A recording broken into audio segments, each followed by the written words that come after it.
Барлықтарыңызға сәлем достар. Бүгін сіздерге ұлымның, яғни 3 жасар балама жасаған қазақша стилдегі сарбаздың сауытын тігіп көрсетпекшімін. Әрине, тарихқа шолу жасасақ, сарбаз сауыты кезінде бұлай болмаған, бірақ та Наурыз мерекесіне орай қазақша нақышта жасауға барымша өзімше келтірдім. Ендеше кеттік. Қандай маталар керек? Ең бастапқы негізгі мата ретінде велюр матаны алдым, королевский велюр. Одан кейін ішіндегі жейдесіне мен жібек мата алдым, бірақ та өкінішке орай осы видео түсірілген өшіріліп қалды. Сондықтан сіздерден кешірім сұраймын, тек қана сауытты көрсете аламын. Және де сауытымыздың астар матасы ретінде сол түсте мен түспе түс тағы да бір астар мата алдым. Қанша метр кететіні төменде жазылып тұрады. Одан кейін қатайту үшін дублерин. Және де сәндеуге арналған ою. Сол оюға түспе түс келетін лента керек бізге міндетті түрде, немесе матада алуларыңызға болады, лента алып қиып аласыздар. Содан кейін осындай сәндеуіш ленталар. Бар керек заттар осы. Сіздерге 5 жасар балаға арналған лекаласын арнайы жасап, компьютерде салып қойдым. Төменде скачать етіп алсаңыздар болады. Бірақ та өзіңіздің балаңыздың размеріне келтіру үшін осылай футболкасын алыңыз да, соған байланысты қиып өлшеп аласыз. Яғни ұзарту керек болса ұзартып, қысқарту керек болса қысқартып дегендей. Негізі осылай футболкамыздың жеңіне дейін жетіп тұру керек. Яғни асып кетуі да керек, кішкене 2 сантиметрге шығып, ойық болып. Және алдыңғы бөлігінде фартуғы төмендегідей осылай болады. Ортасында белбеу болады. Негізгі көрінісі осындай, бірақ та сіздер қысқартып алуларыңызға болады, немесе жаңағыдай ұзартып алуға. Ол яғни ең бірінші біз иық жағынан бастап ұзартамыз, үлкейтіп, немесе ремень жағынан да қосамыз, кішкене болса да, және де ұзындығын мінекей көрсетіп тұрмын. Осы жерлерін, яғни сіздер өздеріңіз қосуларыңызға болады. Негізгі лекалада осылай келеді. Сіздер оны матаны қиятын кезде ескеріңіздер. Мінекей матаның ұшынан бүктеп аламыз да, осылай екі бөлік алып аламыз. Ол алдыңғы бөлігі болады. Одан кейін төменгі бөлігін біз матаның бүктелген жағына саламыз. Мінекей көрсетіп жатырмын сіздерге. Себебі ашқан кезде ол бізде тұтас бір мата болу керек. Мінекей алдыңғы екі бөлігі, иық жағының және де алды, төменгі бөлігі. Енді бізге осындай алдыңғы екі бөліктің тағы да екеуін қиып алу керек болады. Ол артқы жағына кететін болады бізде. Сонда лекалада жазулы тұрады 4 бөлік деп. Енді белбеуін мінекей тоже бүктелген жеріне матамыздың қоямыз. Жан жағынан 1-1 сантиметрден тігіске ала отырып қиып шығасыздар. Дәл осылай астар матадан да қиып шығамыз барлығын.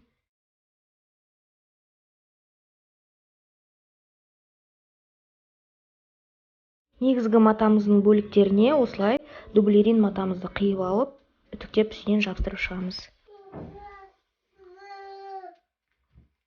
Мінекей осындай 4 бөлік болады бізде. Олардың барлығын дублеринмен қатайттық.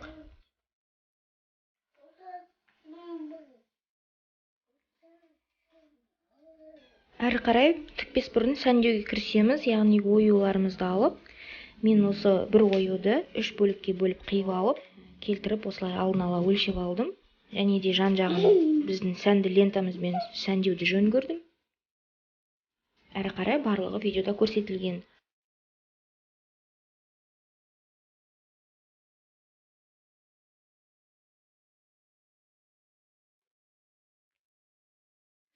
Оюымызды жабыстырып болғаннан кейін бір-біріне алдыңғы артқы бөліктерін оң қарата қойып, иықтарын тігіп аламыз. Тігісімізді тігіп болғаннан кейін оң жағынан да тігістің үстінен тағы да бір өтеміз, яғни тігістің жанынан 1 мм ала отыра. Сол кезде бізден формамыз нақты орналасады.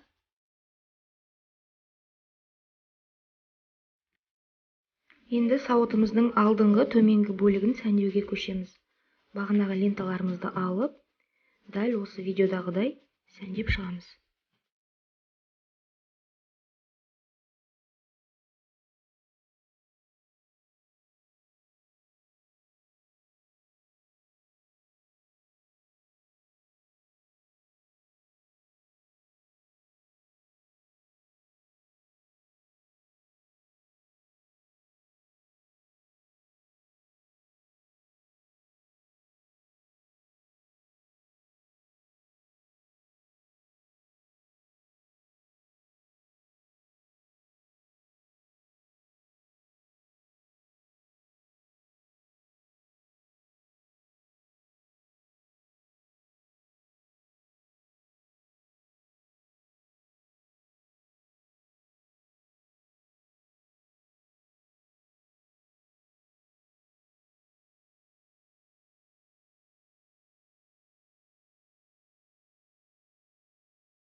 Оларды реттеп келтіріп аралық қашықтықтарын барлығын өлшеп алғаннан кейін ыстық желіммен мен өзім үшін желімдеп алдым.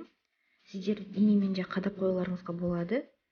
Зигзаг тігіспен олардың жан жақтарын тігіп шығатын боламыз. Зигзагпен тіккен себебім, біз лентаны екіге бөліп қиғандықтан оның жан жағы сетінеп кетуі мүмкін әбден. Сондықтан да зигзагпен өте тығыз орналастыра отырып, осындай тігісті орналастырып шығамыз. Белбеуін де осы лентамен сәндеп шықтым. Оны да дәл осындай зигзаг тігіспен жан жағынан тігіп шықтым.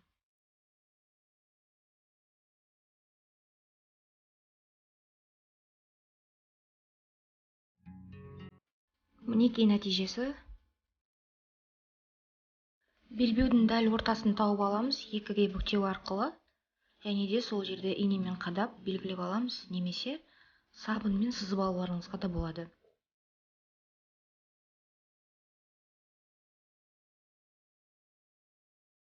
Әрі қарай сол центрдан біз жоғарғы бөліктерін қойып, бір-біріне оң қаратып орналастырып, инемен қадап аламыз да бекітіп, сол жерлерді тігіп шығуымыз қажет.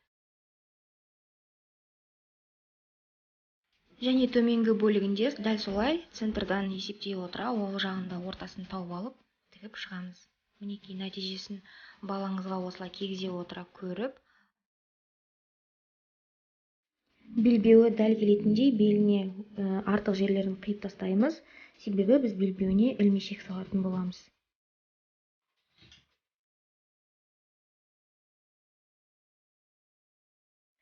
Ары қарай енді жоғарғы бөлігімізді де бағанағы лентамызбен әдемілеп шығуымыз қажет. Ол үшін осылай әрбір бөліктеріне келтіре, солардың өлшемдерімен қия отыра, барлығын алдын ала қиып алып, жан жағынан зигзаг тігіспен тігіп шығатын боламыз. Бұл жерде мен сіздерге айтып түсіндіріп жатырмын, шет жағынан 1 сантиметрді ала отыруымыз қажет. Өйткені ол бізге астарматамен тігуге қажет болады. Мінекей нәтижесі осындай болды. Яғни біздер иық жағына келген кезде сіздерге көрсетіп жатырмын, әрқайсысын қиып, және де ол жерді зигзаг тігіспен бір-біріне жалғай отыра тігіп, ары қарай жалғастырғанды. Және төменгі бөлігіне кішкене жетпей қалды, мен қалған лентаны екіге бөліп осылай жеткіздім.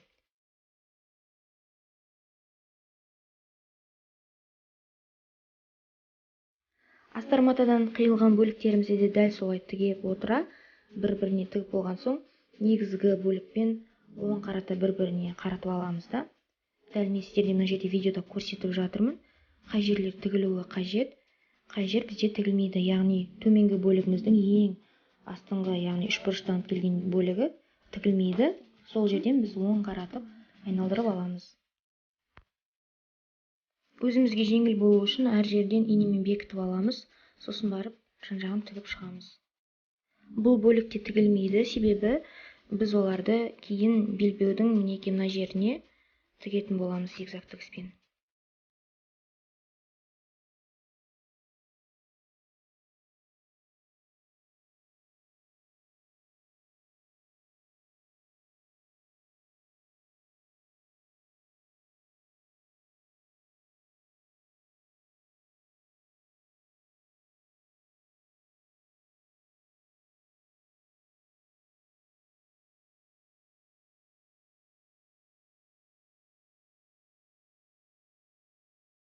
Тігіп болған соң оң қаратып аламыз. Және де оң қаратып болғаннан кейін әрбір үстінен шет жағынан тігістің бір тігіп шығамыз. Яғни формасын әдемі ұстауы үшін. Мінекей дәл осылай.